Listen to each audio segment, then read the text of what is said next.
بسم اللہ الرحمن الرحیم۔ اگلے چند دنوں میں راجہ جے پال کی تمام تر ریاست کے مندروں میں لوگوں کو ایک بار پھر بتا دیا گیا کہ مسلمان فوج حملہ کرنے آ رہی ہے، اور یہ فوج کوئی مندر سلامت اور کوئی پنڈت زندہ نہیں چھوڑے گی۔ مختصر یہ کہ ہندوؤں کو مسلمان فوج کی بربریت اور وحشی پن سے خوب ڈرایا گیا، اور ان کے دلوں میں مسلمانوں کے خلاف نفرت پیدا کی گئی۔ لوگوں سے کہا گیا کہ وہ اپنے مندروں، اپنے رشیوں، پنڈتوں اور اپنی جوان بیٹیوں کی عزت اور اپنی جانیں بچانے کے لیے زیادہ سے زیادہ رقم سرکاری خزانے میں جمع کرائیں۔ مندروں میں یہی کچھ بتایا جانے لگا۔ ہندوؤں نے پہلے کی طرح اپنے پیٹ باندھ لیے اور آمدنی کا بیشتر حصہ اپنے مہاراجا کے خزانے میں جمع کرانے لگے۔ لاہور کے بڑے مندر سے یہ اعلان ہوا کہ مندر میں آنے والے لوگ اپنی کنواری لڑکیوں کو بھی مندر میں لایا کریں۔ اس کی وجہ یہ بتائی گئی کہ کنواری چونکہ گنہگار نہیں ہوتی، اس کا جسم پاک ہوتا ہے، اس لیے دیوتا اس کی دعا قبول کرتے ہیں۔ ہندوؤں کو پنڈتوں نے یہ بھی بتایا کہ ان کا مہاراجا جنگ کی تیاریوں میں مصروف ہے، اور جو ہی فوج کی ضروریات کے لیے پیسہ جمع ہو گیا، مہاراجا مسلمانوں کے ملک غزنی وغیرہ پر حملہ کر دیں گے تاکہ مسلمانوں کو حملے کی مہلت ہی نہ ملے۔ تیاریوں کے ساتھ عبادت اور دعا کی بہت ضرورت ہے۔ اس اعلان کی تعمیل میں لوگوں نے اپنی کنواری بیٹیوں کو بڑے مندر میں بھیجنا شروع کر دیا۔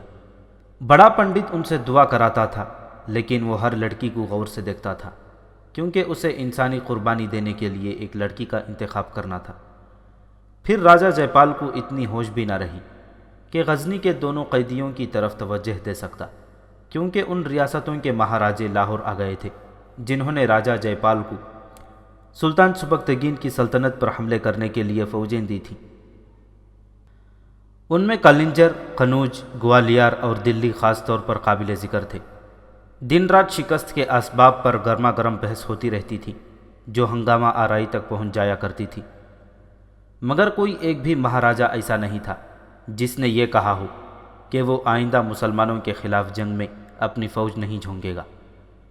بحث کا موضوع یہ رہا کہ کس طرح سلطان سبکتگین کو اسی کے علاقے میں ختم کر کے اس کی سلطنت پر قبضہ کر لیا جائے۔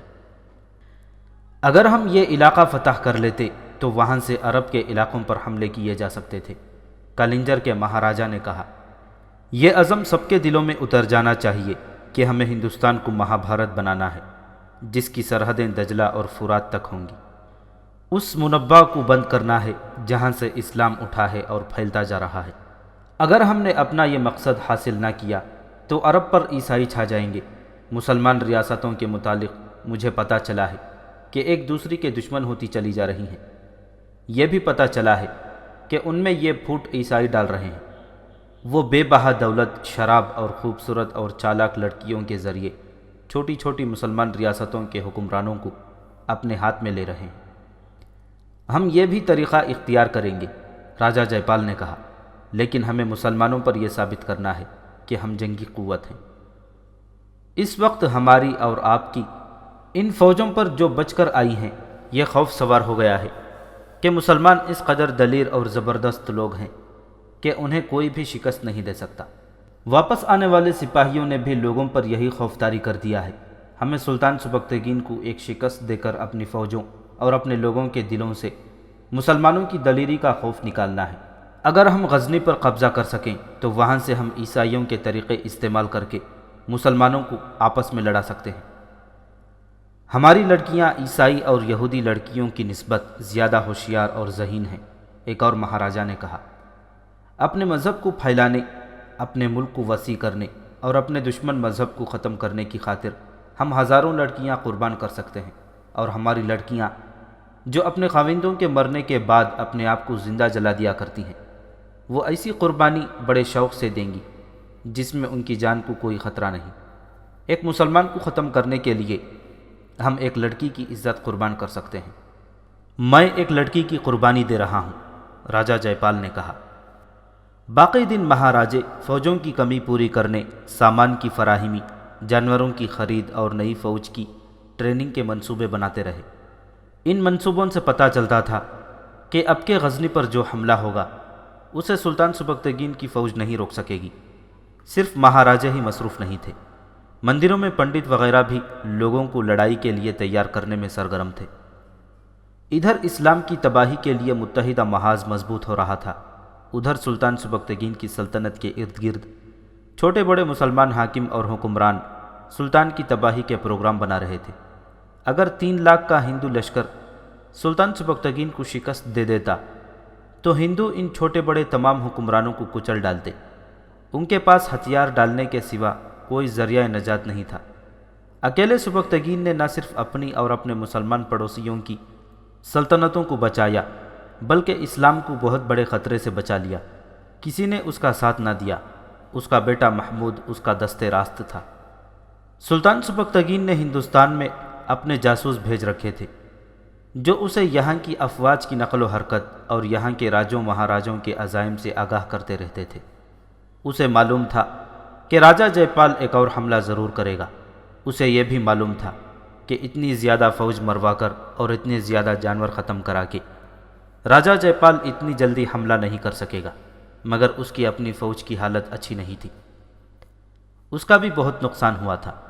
اس کے سامنے صرف یہی ایک مسئلہ نہیں تھا کہ راجہ جے پال کے اگلے حملے کے مقابلے کی تیاری کرے، کئی اور مسائل درپیش تھے، جن میں سب سے بڑا مسئلہ یہ تھا کہ اس کے پڑوسی مسلمان حکمران اس پر دانت پیس رہے تھے۔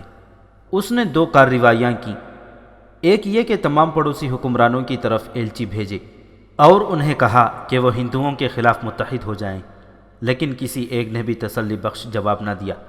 سلطان نے دوسری کارروائی یہ کی کہ آج کے پشاور کے شمال مغرب کے پہاڑی علاقے میں جتنے چھوٹے بڑے قلعے تھے ان سب پر قبضہ کر لیا۔ یہ اغوانیوں کے علاقے تھے، انہیں سلطان سبکتگین نے اپنی فوج سے بھی مروب کیا اور صوفی اور عالم قسم کے وزیر بھیج کر انہیں اسلام کے نام پر اپنا حامی بنایا۔ افغانیوں اور خلجیوں کی کوئی خاص فوجی طاقت نہیں تھی، وہ سبکتگین کے اتحادی بن گئے اور اپنے علاقے کے لوگوں کو اس کی فوج میں بھرتی کرا دیا۔ وقت گزرتا جا رہا تھا، محمود غزنوی کی عمر 23 برس ہو گئی۔ سلطان سبکتگین نے اسے خراسان کا گورنر مقرر کر دیا۔ مسلمانوں میں خانہ جنگی شروع ہو چکی تھی۔ بخارا کا بادشاہ ابو المنصور مر گیا، اس کے بیٹے نوح کو اس کا جانشین مقرر کیا گیا۔ فائق نام کے ایک حاکم نے نوح کے خلاف بغاوت کر دی۔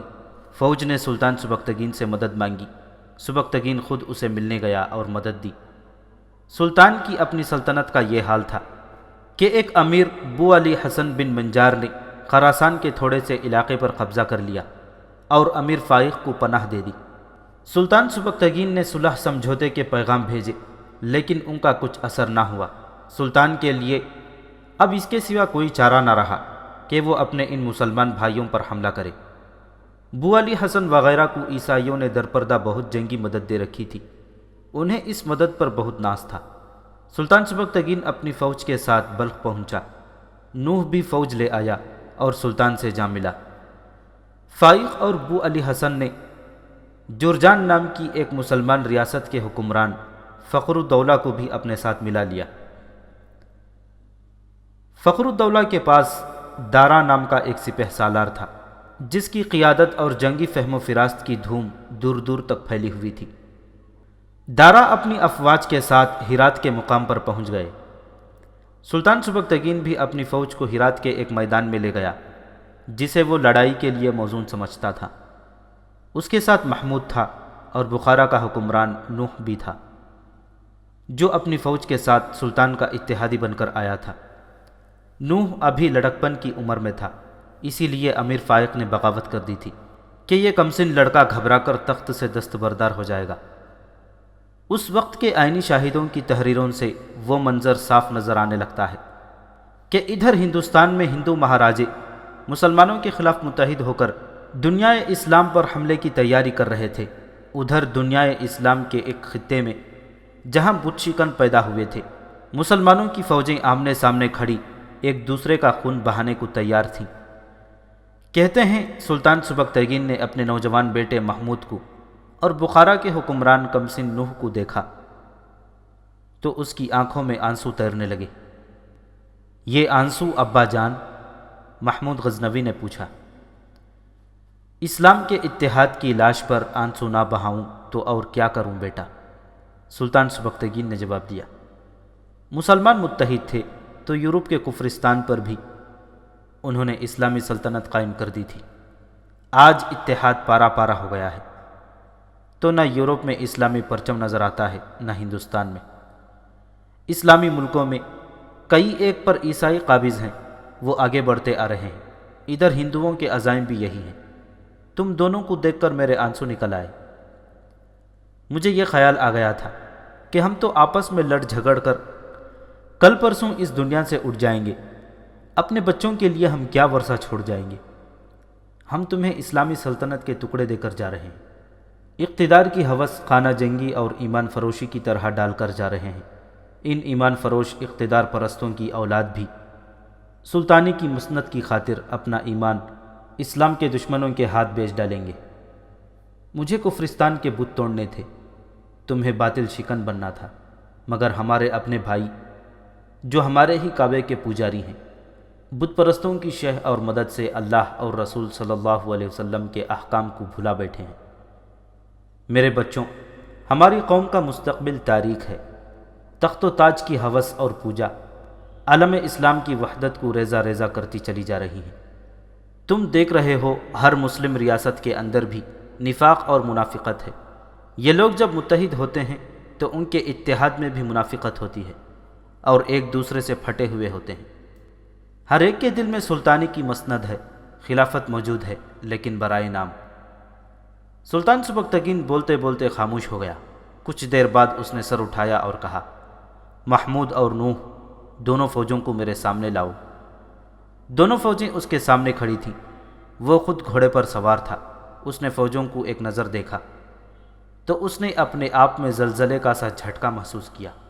اس کا گھوڑا ذرا سی اونچی جگہ کھڑا تھا جہاں سے اسے امیر فائق بو علی حسن اور فخر الدولہ کی متحدہ فوج کا کیمپ نظر آ رہا تھا۔ اللہ کے سپاہیوں، اس نے بلند آواز سے کہا، یہاں سے مجھے تم جیسی تمہارے ہی مذہب کی ایک فوج کے خیمے نظر آ رہے ہیں۔ اگر تم اور وہ کندھے سے کندھا ملا لو تو اسلام کی سلطنت کی سرحدیں ایک بار پھر وہاں تک جا سکتی ہیں جہاں تک طارق بن زیاد اور محمد بن قاسم لے گئے تھے، مگر تمہارے اور اس فوج کے درمیان دشمن حائل ہو گیا ہے۔ تم خدا اور رسول صلی اللہ علیہ وسلم کے نام لیوا ہو، وہ تخت و تاج کے پجاری ہیں، وہ اپنا دین اور اپنا ایمان نیلام کر چکے ہیں۔ ہندوستان کے بت پرست ہم پر 2 بار حملہ کر چکے ہیں۔ تم نے بہت تھوڑی تعداد میں ہوتے ہوئے اتنے بڑے لشکر کو کاٹ کر رکھ دیا تھا۔ کیوں؟ صرف اس لیے کہ ہندو ہمارے رسول کے دشمن ہیں، اور تم ان مسلمانوں کا وہی حشر کرو گے جو تمہارے رسول صلی اللہ علیہ وسلم کے دشمن کے ہاتھ مضبوط کر رہے ہیں۔ ہو سکتا ہے تم اس فوج کا نعرہ تکبیر سن کر اپنے گھوڑوں کی باگیں کھینچ لو اور تلواریں نیاموں میں ڈال لو۔ اگر اس دھوکے میں آؤ گے تو اس خطے سے اسلام کا خاتمہ ہو جائے گا۔ وہ شیطان کے ساتھی ہیں، ان کے پرچم پر جو چاند اور ستارہ ہے وہ بہت بڑا فریب ہے۔ اپنے دشمن کو مارنے سے پہلے اپنے اس بھائی کو مارو جو بھائی ہونے کا دھوکہ دے کر دین کے دشمن کا ہاتھ مضبوط کرتا ہے۔ میں نے بہت کوشش کی ہے کہ یہ لوگ خلوص اور محبت کی زبان سمجھ سکیں، مگر وہ نہ سمجھے۔ میں اپنے بیٹوں کو قتل کر سکتا ہوں، اپنے مذہب کو کمزور ہوتا دیکھ نہیں سکتا۔ اسلام کا سپاہی اپنی حکومت کرنے کے لیے نہیں لڑتا، بلکہ اللہ کی حکومت کو مضبوط کرنے اور گمراہ انسانوں کو اس حکومت تلے لانے کے لیے جہاد کیا کرتا ہے۔ کیا تم قوم کی ان بیٹیوں کو بھول سکتے ہو جو کفار کے قبضے میں آئے ہوئے علاقوں میں عصمت کے موتی لوٹا بیٹھی ہیں؟ کیا تم برداشت کر لو گے کہ کوئی کافر تم میں سے کسی کی بیٹی کو ہوسکاری کے لیے استعمال کرے؟ یہ مسلمان حکمران جو تمہارے ساتھ لڑنے کے لیے اپنی فوجیں لائے ہیں، اپنی بیٹیوں کی عزت و آبرو سے دستبردار ہو چکے ہیں۔ وہ اپنے مذہب اور اپنی قوم کے وقار کا کیا تحفظ کریں گے؟ سلطان سبکتگین کی آواز میں جوش اور جذبات کا لرزہ پیدا ہوتا چلا جا رہا تھا، اور اس کے اثر سے اس کی اور نوح کی فوج میں بے چینی بڑھتی جا رہی تھی۔ سلطان کا ایک ایک لفظ عسکریوں کے دلوں پر اترتا جا رہا تھا۔ جوش و خروش بڑھتا چلا جا رہا تھا۔ مگر سلطان سبکتگین کو اس سے ذرہ بھر خوشی نہ ہوئی۔ اسی روز اس نے اپنی فوج کو جنگ کی ترتیب میں کھڑا کر دیا، خود قلب میں رہا، اور اس نے محمود اور نوح کو بھی اپنے ساتھ رکھا۔ مخالف کیمپ میں دارا تجربہ کار اور قابل جرنیل تھا۔ اس نے سلطان سبکتگین کی فوج کو جنگی ترتیب میں تیاری کی حالت میں دیکھا تو فوراً اپنی متحدہ افواج کو جنگی ترتیب میں کر لیا۔ وہ جانتا تھا کہ سلطان سبکتگین کو حملہ کرنے کا موقع دیا تو وہ جیت جائے گا۔ وہ سلطان کی چالوں اور جنگی تجربے سے اچھی طرح واقف تھا۔ اسے یہ بھی معلوم تھا کہ سلطان کو مہلت دی تو اس کے شبخون مارنے والے جیش عقب اور پہلوؤں پر آ جائیں گے اور وہ فوج کو تھکا کر اور بکھیر کر ماریں گے۔ دارا نے نہایت اچھی چال چلی۔ اس نے قلب پر حملہ کرنے کے بجائے اپنے منتخب دستے دور کے چکر سے آگے بڑھا کر سلطان کی فوج کے دونوں پہلوؤں پر حملہ کر دیا۔ یہ حملہ غیر متوقع اور شدید تھا۔ مورخ لکھتے ہیں کہ سلطان سبکتگین کے لیے دارا کی یہ چال غیر متوقع تھی۔ اس کے پہلوؤں کے دستے بے خبری میں دبوچے گئے اور تھوڑی ہی دیر بعد ان کے قدم اکھڑنے لگے۔ دارا نے اپنی فوج کا خاصا بڑا حصہ اپنے پاس اس مقصد کے لیے رکھا ہوا تھا کہ جب سلطان کے پہلوؤں کے دستے اکھڑیں گے تو سلطان اپنے دائیں اور بائیں مدد دینے پر مجبور ہو جائے گا۔ اس وقت دارا قلب پر حملہ کر دے گا۔ سلطان سبکتگین کے لیے بالکل یہی صورتحال پیدا ہو گئی۔ شکست صاف نظر آنے لگی۔ اس نے پہلوؤں کو قائم رکھنے کے لیے اپنے ریزرو ٹروپ سے کمک بھیجی تو قلب کمزور ہو گیا۔ وہ دارا کی چال سمجھ گیا لیکن بے بس ہو گیا۔ اس کے دونوں پہلو کٹ رہے تھے۔ وہ سامنے کے حملے کے لیے تیار ہو گیا۔ اس نے محمود اور نوح سے کہا، میرے بیٹوں، آج ہمیں زندگی کا آخری معرکہ لڑنا ہے۔ میدان دشمن کے ہاتھ میں آ گیا ہے۔ اس دور کا مشہور مورخ محمد قاسم فرشتہ لکھتا ہے کہ عین اس وقت جب سلطان سبکتگین کو اپنی شکست سامنے نظر آ رہی تھی، ایک گھوڑا گرد اڑاتا اور بہت تیز رفتار سے دوڑتا اس کی طرف آ رہا تھا۔ یہ سوار دشمن کی صفوں سے آیا تھا۔ وہ گرد سے نکلا تو دیکھا کہ اس کی تلوار نیام میں تھی اور اس نے اپنی ڈھال اپنی پیٹھ پر ڈال رکھی تھی، جس کا مطلب یہ تھا کہ وہ لڑنے کے لیے نہیں، دوستی کا پیغام لے کر آیا ہے۔ اس کے پیچھے دشمن کی فوج کے بہت سے دستے تھے۔ وہ جب سلطان سبکتگین کے سامنے آیا تو سب دیکھ کر حیران رہ گئے کہ وہ دشمن کا کوئی عام ایلچی یا قاصد نہیں تھا۔ وہ دشمن کا قابل جرنیل دارا تھا۔ وہ گھوڑے سے اترا۔ اس نے اپنی تلوار اور ڈھال سبکتگین کے آگے پھینک دی۔ سلطان، دارا نے کہا، میں اسلام کے دشمنوں کے خلاف لڑتا رہا ہوں۔ میں اپنے بھائیوں کے خلاف نہیں لڑ سکتا۔ میں اپنے محفوظہ کے دستے ساتھ لے آیا ہوں۔ میں جن کا سپہ سالار ہوں وہ بادشاہی کے لالچی ہیں۔ میں نے ساری عمر کے جہاد کا جو ثواب کمایا تھا وہ میں ضائع نہیں کروں گا۔ مجھے خدا کے حضور سرخرو ہونے کا موقع دیں۔ اس نے ان دستوں کو جو اس کے ساتھ آئے تھے حکم دیا کہ پیچھے مڑیں اور امیر فائق وغیرہ کی فوج پر حملہ کر دیں۔ اس نے اس حملے کی قیادت خود کی۔ سلطان سبکتگین نے اپنے تمام ریزرو ٹروپس محفوظہ کو 2 حصوں میں تقسیم کر کے پہلوؤں کو کمک دے دی۔ ایک کی قیادت محمود کے پاس تھی۔ نوح کو سلطان نے اپنے ساتھ رکھا کیونکہ وہ کمسن اور ناتجربہ کار تھا۔ گنہگار کے حوصلے جلد پست ہو جایا کرتے ہیں۔ فائق اور بو علی حسن اپنی فوجوں کو سلطان اور دارا کے رحم و کرم پر چھوڑ کر بھاگ گئے۔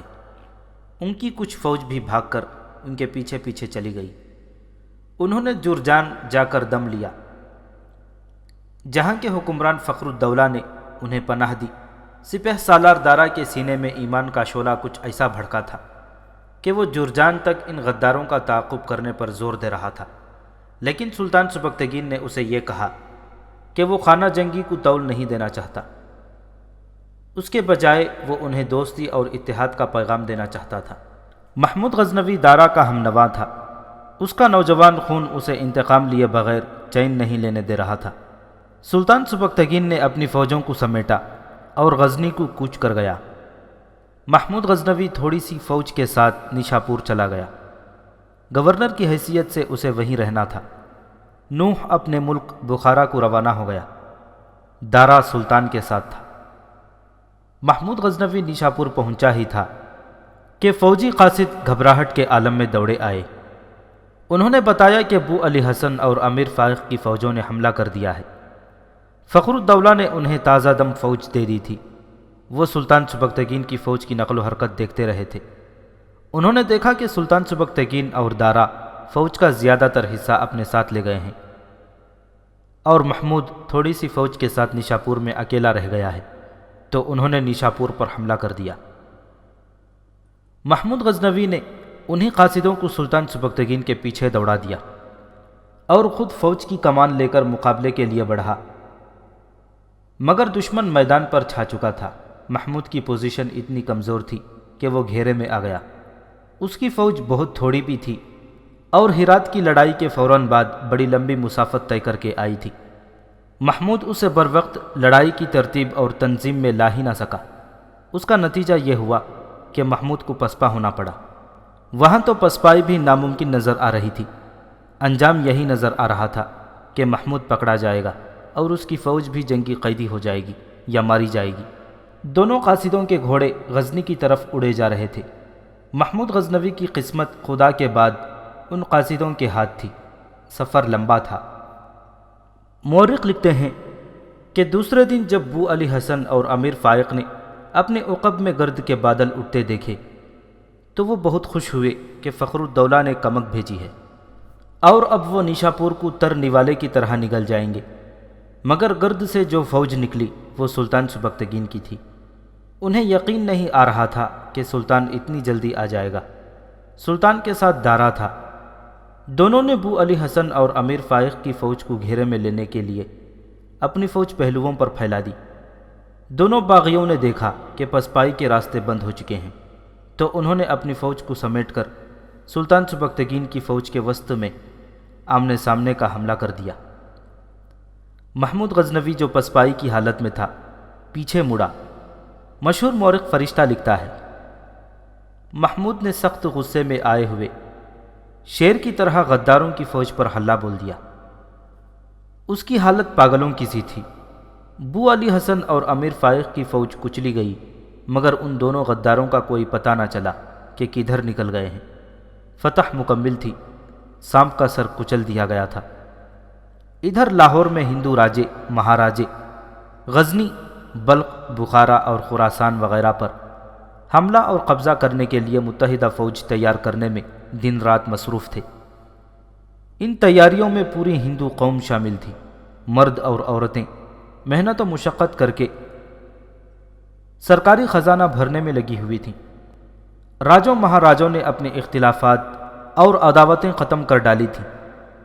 مندروں میں لوگوں کے دماغوں میں یہ جنون پیدا کیا جا رہا تھا کہ ہندو مت کو اسلام سے محفوظ کرنے کے لیے اسلامی ملکوں پر قبضہ کرنا مذہبی فریضہ ہے۔ ادھر اسلامی ملکوں میں دو اسلامی فوجیں ایک دوسری کا خون بہا رہی تھیں۔ اقتدار پرست اپنی ہوس کی خاطر اسلام کی عسکری قوت تباہ کر رہے تھے اور قوم کے بیٹے کٹ رہے تھے۔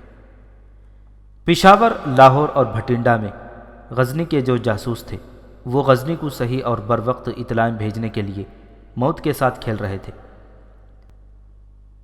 ان کے جذبہ ایثار، شجاعت اور فرض شناسی کے مظاہروں کو خدا کے سوا دیکھنے والا کوئی نہ تھا۔ یہ گمنام جانباز تھے جنہوں نے اپنے اوپر پردہ ڈالے رکھنے کے لیے اپنے نام بھی بدل ڈالے تھے، مگر ان کے ملک کے دو چار ایمان فروش ان کے جہاد پر مٹی ڈال رہے تھے۔ سلطان سبکتگین ذرا سستانے کے لیے اور فوج کو آرام دینے اور نئی بھرتی کے لیے بلخ چلا گیا اور وہیں قیام کا فیصلہ کیا۔ تب اسے احساس ہوا کہ جس بیماری کو وہ دباتا رہا اور معمولی سمجھتا رہا ہے وہ جان لیوا روگ ہے۔ جنگ و جدل نے اسے اپنی صحت کی طرف دھیان دینے کی مہلت ہی نہیں دی تھی۔ طبیبوں نے اس کا علاج شروع کیا، لیکن مرض بڑھتا گیا۔ اس نے غزنی چلے جانے کا ارادہ کیا اور روانہ ہو گیا، مگر وہ اس قدر کمزور ہو چکا تھا کہ تورموز بلخ سے تھوڑی ہی دور سے آگے جانے کے قابل نہ رہا، وہیں رک گیا۔ ترجمہ یمنی میں لکھا ہے کہ ایک روز نقاہت کی انتہا کے عالم میں سلطان نے شیخ ابو الفتح سے، جو اس کے پاس بیٹھا تھا، کہا، ہم بیماری سے صحت یاب ہونے کے لیے ہر جتن کرتے صحت یاب بھی ہو جاتے ہیں۔ ریوڑ سمجھتے ہیں کہ موت نہیں آئے گی۔ مجھے بھیڑ کا خیال آتا ہے۔ اسے قصاب خرید کر لے جاتا ہے، کبھی کسی ریوڑ میں اسے چھوڑ دیتا ہے، کبھی اکیلے کہیں باندھ دیتا ہے۔ بھیڑ زندہ رہنے کی آس لگائے رکھتی ہے، مگر ایک روز قصاب اس کی گردن پر چھری پھیر دیتا ہے۔ ایسے ہی ہم کئی بار بستر علالت پر لیٹتے اور اٹھ کھڑے ہوتے ہیں، اور ایک روز موت اچانک ہماری گردن دبوچ لیتی ہے، اور ہمیں کچھ سوچنے اور کچھ کرنے کا موقع ہی نہیں ملتا۔ اس سے 40 روز بعد سلطان سبکتگین نے صرف یہ کہہ کر کہ محمود سے کہنا کہ تجھے بت شکن بننا ہے، جان اللہ کے حوالے کر دی۔ یہ اگست 997 عیسوی شعبان 387 ہجری کا مہینہ تھا۔ اس وقت سلطان کی عمر 56 سال تھی۔ خانہ بدوشوں کا بیٹا جو غلاموں کی منڈی میں فروخت ہوا تھا، تاریخ اسلام میں کبھی نہ مٹنے والا نام پیدا کر کے اور اپنے پیچھے تاریخ میں بت شکن کہلانے والا بیٹا چھوڑ کر اللہ کے حضور چلا گیا۔ محمود غزنوی اپنے باپ کی وفات کی اطلاع پر پہنچا۔ اس نے باپ کی میت اٹھوائی اور اسے غزنی لے گیا۔ تہجیز و تکفین کے فوراً بعد اس نے سلطنت کو سنبھال لیا۔ اس وقت اس کی عمر 26 سال تھی۔